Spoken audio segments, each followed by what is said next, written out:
গত কিছুদিন আগে বাংলাদেশের একজন এমপি পদপ্রার্থী শরীফ ওসমান হাদিকে কুখ্যাত খুনিরা গুলি করে তাকে হত্যা করেছে। একটু নাউজুবিল্লাহ বলবেন না? তার হত্যার মাধ্যম দিয়ে এই জাতির বিবেক খুলে গিয়েছে। হাজার হাজার নয়, লক্ষ লক্ষ নয়, কোটি কোটি মানুষ তার রূহের মাগফিরাতের কামনা করছে। ঠিক কিনা বলেন? আর কিছু মানুষ মারা গেলে মানুষ থুতু নিক্ষেপ করে। এই জন্য কবি সুন্দর করে বলেন, এমন জীবন করিও গঠন, মরিবে তুমি হাসিবে ভুবন। এমন জীবন করিও না তুমি যে মরলে পারে মানুষ হাসে। এমন জীবন তুমি করো গঠন যে তুমি মরবে আর মানুষ কান্না করবে। এমন জীবন আমরা সকলে যেন করতে পারি। তো আসলে মৃত্যু এটা সকলকেই গ্রহণ করবে, মৃত্যুর স্বাদ সকলকেই গ্রহণ করতে হবে। মৃত্যু থেকে কেউ রেহাই পাবে না। অথচ আমাদের কি বাহাদুরি, কি অহংকার, কি হিংসা। কিছু টাকার মালিক হলে মনে হয় জমিনে পা পড়ে না। ঠিক কিনা বলেন? টাকা কিন্তু ফেরাউনের কম ছিল না, কারুনের কিন্তু টাকা পয়সা কম ছিল না, ক্ষমতা ফেরাউনের কম ছিল না। আজকে ফেরাউন নাই, কারুন নাই, হামান নাই, আবু জেহেল নাই, আবু লাহাব নাই। বর্তমান কিছুদিন আগে 5ই আগস্টের আগে কুখ্যাত সন্ত্রাসী ফ্যাসিস্ট শেখ হাসিনাও বলেছিল যে ক্ষমতা আমরা 41 সাল পর্যন্ত থাকবো, আল্লাহ ছাড়া কেউ না হইতে পারবে না। 24 সাল অতিক্রম করতে পারে না। ঠিক কিনা বলেন? ক্ষমতা দেওয়ার মালিক কে? ক্ষমতা ছিনিয়ে নেওয়ার মালিক কে? অহংকার পতনের মূল, যার বাস্তব প্রমাণ ফ্যাসিস্ট আওয়ামী লীগ। ঠিক কিনা বলেন? খুব অহংকারের সাথে বলেছিল 41 সাল পর্যন্ত ক্ষমতায় থাকবো, চেয়ারে থাকবো। কোন বাপের বেটার ক্ষমতা আছে নাকি যে চেয়ার থেকে নামাইছে কে? 24 সালও ক্রস করতে পারে নাই। 41 সাল তো অনেক দূরের কথা। এই জন্য অহংকার করা লাগে না ভাই, মৃত্যুবরণ করতে হবে আপনাকে। তো আজকে আমাদের আলোচনার বিষয় হলো মৃত্যু সম্পর্কে। মৃত্যুবরণ সকলকেই করতে হবে।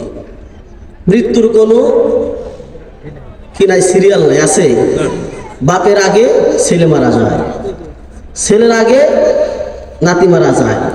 আসার সিরিয়াল আছে কিন্তু যাওয়ার কোনো সিরিয়াল। একই চাউলের ভাত খাচ্ছে, একই পাতিলের ভাত খায়, অথচ দেখবেন বাবার আগে ছেলে মারা যাচ্ছে। তো মৃত্যু এমন এক আজীব জিনিস। তো আমি মৃত্যুবরণ করলে, আপনি মৃত্যুবরণ করলে কবরে আমার কি অবস্থা হবে? আল্লাহর কাছে আমি কি জবাব দেব যে আল্লাহ এই যে 50 বছর আমাকে হায়াত দিয়েছিলেন, আমি 50 বছরে কি কি করেছি? একটু হিসাব যদি নেয়, আমাদের দেওয়ার মতো ক্ষমতা নাই। এই জন্য আল্লাহর কাছে সবসময় মৃত্যু থেকে পানা চাওয়া যে আল্লাহ তুমি আমাকে যখনই মৃত্যু দেবে ঈমানের সাথে, মোমেন না হওয়া পর্যন্ত যেন আমি মৃত্যুবরণ না করি। প্রকৃত মোমেন ঈমানদার হয়ে যেন আমি দুনিয়া থেকে বিদায় নিতে পারি, সেই তৌফিক যেন আল্লাহ আমাদের দান করে। সকলে মিলে আমিন। আল্লাহ রাব্বুল আলামিন কোরআনুল কারীমের মধ্যে বলেন, কুল্লু নাফসিন যায়িকাতুল মাউত সুম্মা ইলাইনা তুরজাউন। প্রত্যেক প্রাণীর মৃত্যুর স্বাদ গ্রহণ করতে হবে, অতঃপর আল্লাহ রাব্বুল আলামিনের কাছে আবার পুনরায় ফিরে যেতে হবে। এই মৃত্যু থেকে কেউ রেহাই পায় নাই, পাবেও না। হযরত আজরাইল আলাইহিস সালাতু ওয়াস সালাম মালাকুল মাউত নামে পরিচিত। তিনি আমাদের সকলের সাথে সাক্ষাৎ করবেই করবে। আজ না হয় কাল, কাল না হয় পরশু। মসজিদের 4 পাওলা খাটনি আমার আপনার বাড়িতে যাবেই যাবে কোনো না কোনো একদিন। তাহলে আমি কি পরিমাণ মৃত্যুর জন্য প্রস্তুতি গ্রহণ করেছি? ও যুবক ভাইরা, ও বৃদ্ধ বাবাজিরা, ও পর্দার অন্তরের মা, আমাদের তো বয়স কম হলো না। অনেক মানুষ আছে চুল পেকে গেছে, দাড়ি পেকে গেছে, চামড়াগুলো ঘুষি মুসি হয়ে গেছে, এখনো পর্যন্ত আল্লাহকে চিনতে পারে না, এখনো পর্যন্ত মসজিদে পাওয়া যায় না।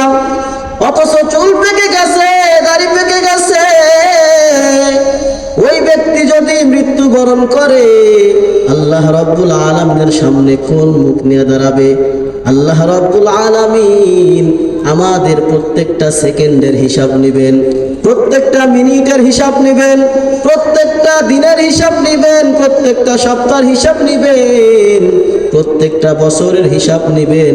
আল্লাহ রাব্বুল আলামিন আমাদের যে হায়াত দিয়েছেন বালেগ হওয়া থেকে নিয়ে মৃত্যু পর্যন্ত প্রত্যেকটা সেকেন্ডের হিসাব নেবেন যিনি তিনি কে?